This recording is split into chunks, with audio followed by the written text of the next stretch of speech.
Hello বন্ধুরা, সবিতা কিচেনের ব্লগে তোমাদের সবাইকে স্বাগত।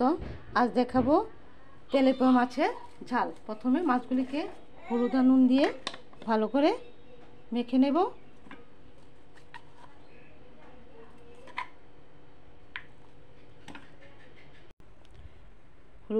লবণ হলুদ মেখে রেখেছি। এখন এক একে মাছগুলি ভেজে নেব। সম্পূর্ণ ভিডিওটা দেখবে, একটু অন্যভাবে রান্না করব।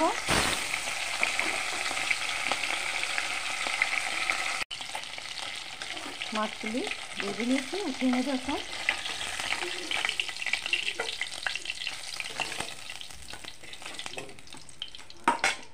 বাকি মাছগুলি এভাবে ভেজে নেব।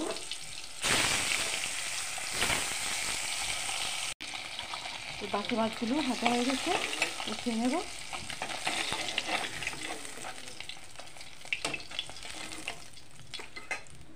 এ তেলে আমি আলুগুলি ভেজে নেব।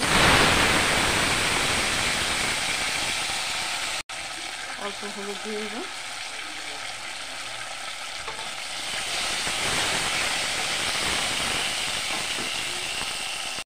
দেখো মশলা কী নিয়েছি: পেঁয়াজ বাটা, রসুন বাটা, কাঁচা লঙ্কা বাটা, আদা বাটা, জিরে গুঁড়ো আর ধনে গুঁড়ো সবগুলি জল দিয়ে পেস্ট করে নেব।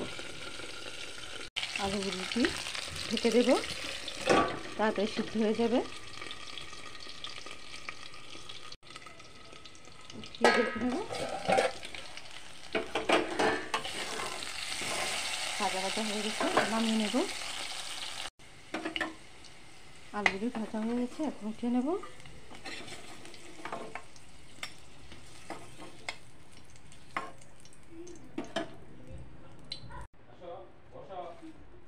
পেঁয়াজ কুচি দিয়ে দিলাম।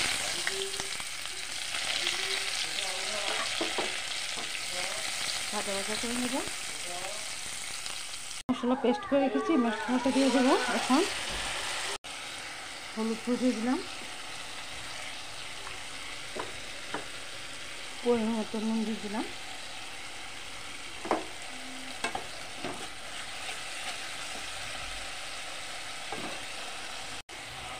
অল্প কাশ্মীরি লঙ্কা দিয়ে দেবো, কালারটা ভালো আসার জন্য। পুড়ে না যায়, জল দিয়ে দেবো।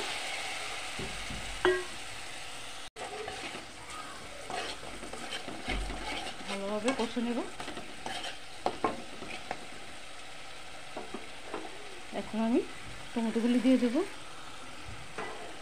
দিয়ে আবার ভালোভাবে নাড়াচাড়া করবো।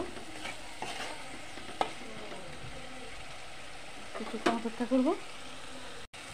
আলুগুলি দিয়ে দিলাম,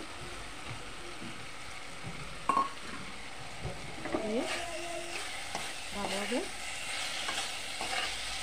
মশলার সাথে মিশিয়ে নেব।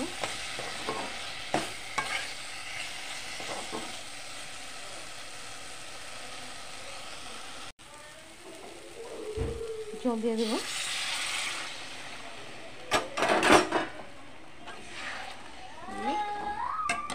নাড়াচাড়া করবো। জল ফুটে গেলে তারপর মাছগুলি দেবো। ঝোল ফুটে গেছে, এখন মাছগুলি দিয়ে দেবো। মাছগুলি দিয়ে দিলাম।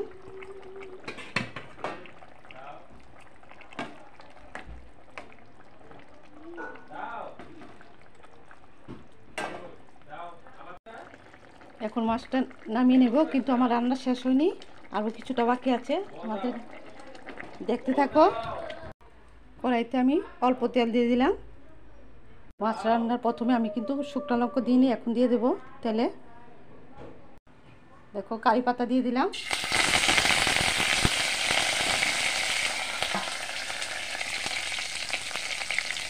দিয়ে ভালোভাবে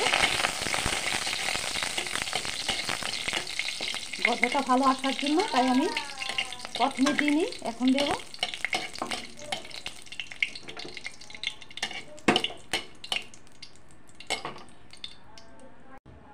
দেখো আমি রান্নাটার উপর ছড়িয়ে দিলাম, গন্ধ যাতে ভালো লাগে।